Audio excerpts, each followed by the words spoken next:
There is a secret new activity coming soon to Destiny 2, and in today's video, we're going to break down all of those details. But before I do so, I have to give you a quick disclaimer. There are going to be spoilers in this video because we're talking about something that has yet to be announced by Bungie themselves. This comes to us from the Bungie Leaks account on Twitter. And a small disclaimer though, we're not going to be covering any sort of narrative spoilers or story spoilers. So if you don't like anything like that, don't worry. We're talking just entirely about a spicy new activity that's coming soon to Destiny 2. And I think you're really going to like this one, especially if you've ever played Destiny 1. So with that spoiler warning being said, let's jump right into the details here. We have the Tomb of Elders info, the Contest of Elders. So obviously this is reminiscent from the Prison of Elders in D1. Shout out to anyone out there who's watching this right now that actually played the Prison of Elders in Destiny 1. We're going to go through all the details right here. Successfully complete 4 laps in the Contest of Elders.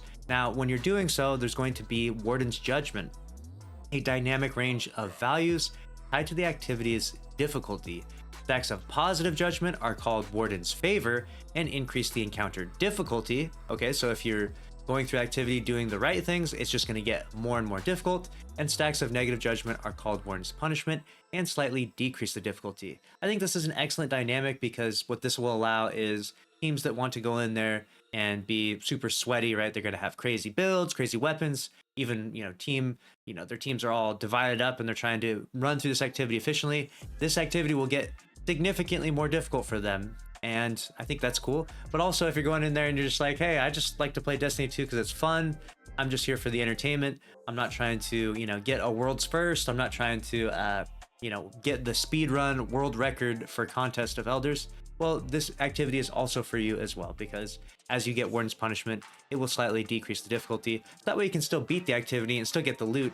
It's just you don't necessarily have to sweat it out like everyone. So I think this is a really good premise for an activity, because what this allows is for the entirety of the Destiny player base to enjoy it. The super sweaty and the super casual alike. Now let's move on to the next part. We have Warden Sentencing.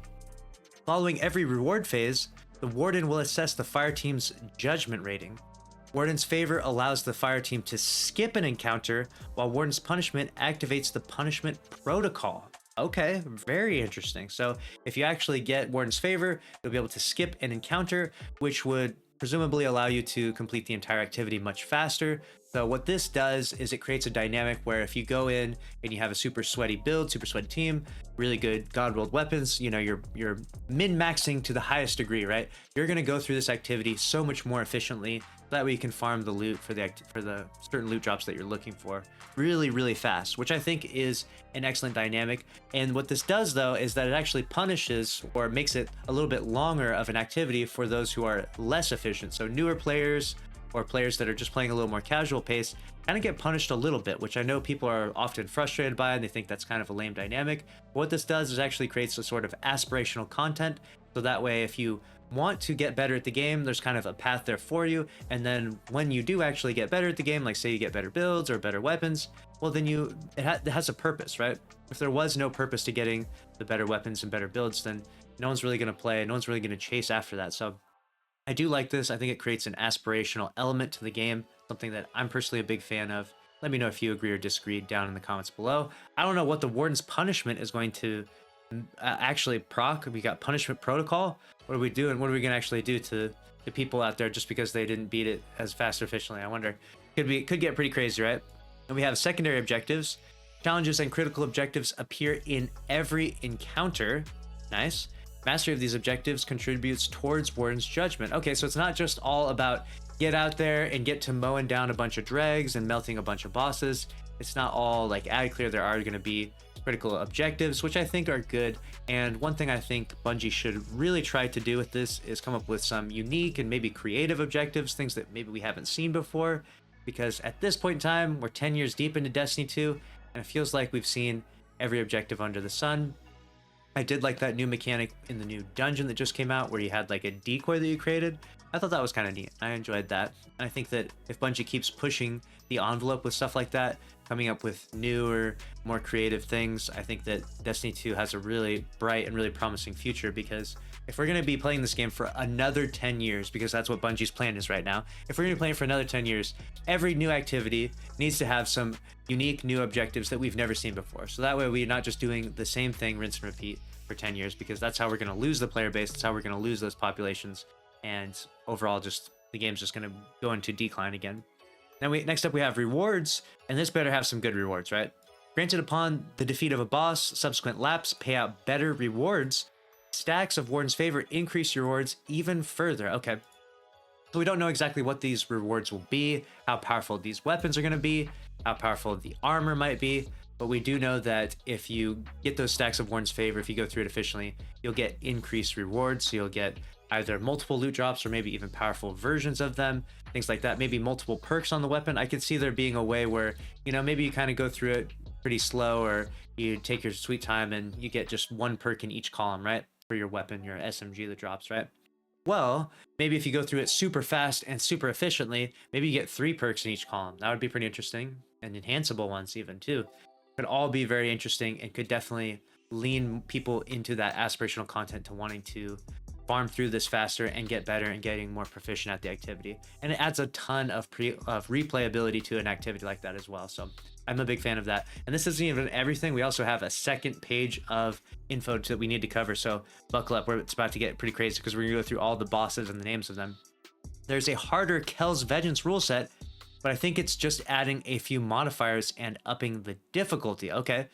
So Kel's Vengeance out there for those who want a ball-bustingly difficult challenge. If you're out there and you like contest mode raids, you like contest mode dungeons, well, it looks like Kel's Vengeance is going to be exactly right up your alley if you want to have a really tough time running through this activity. And I know there's a lot of sadistic people out there. There's a lot of people out there who are just diabolical in their pursuits of Destiny content. They want it to be so difficult that no one in the world can beat it, except maybe them, if they spec into the craziest build. I mean, you can see right here, we're doing a witness clear here, and this is on master difficulty, doing the challenge, right?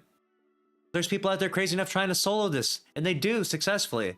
So there's these people in Destiny 2 who really want that challenge, but then there's a good majority of us who we're just kind of playing because it's a fun game and it's like a nice relaxation, you know, after a day of work or whatever it is. It's a fun escape, right? Playing Destiny 2. So you need to cater to both sides. And I do think that even though it's a very, very small percentage of people that want to do crazy stuff like solo the witness, and it may seem like, well, why do we cater to them at all? Well, even though they're a very small percentage, I do think that it creates like a cool spectacle in the game. It creates an entertainment value to the game in and of itself.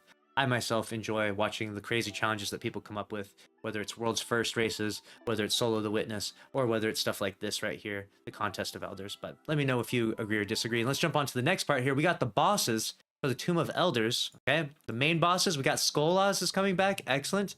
And we have the Warden Servitor. This guy, back in the day when this first came out, I remember we were like super under leveled or something, and we had to sit back and just pepper this guy down for like an hour. He was the biggest bullet sponge of any boss I think I've ever encountered in Destiny history.